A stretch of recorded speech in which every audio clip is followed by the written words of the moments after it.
Thums up माटी के लाल superstar.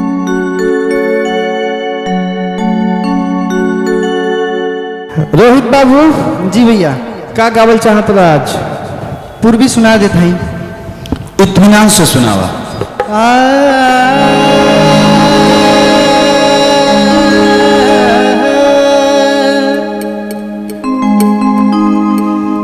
कौनी नगरिया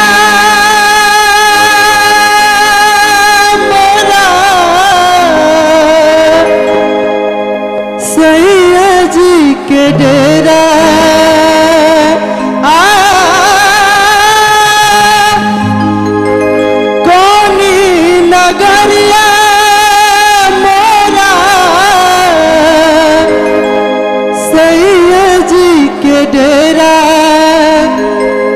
सखी हो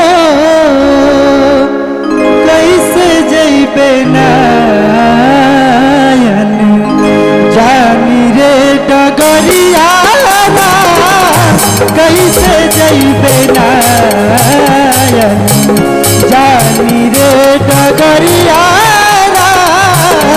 कैसे जइबे रोहित हाँ भैया इतना सुंदर जब गावत हवा और हरकत पर पकड़ना है तो काहे की हरकत ले था। कौनी नगरिया मोरा सैया जी के डेरा है राम, सैया जी के डेरा नरना कैसे जइबे ना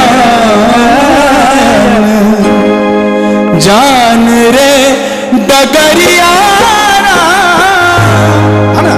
तो आप जब वो हरकत परफेक्शन के साथ में आते लेला की जरूरत कहाँ?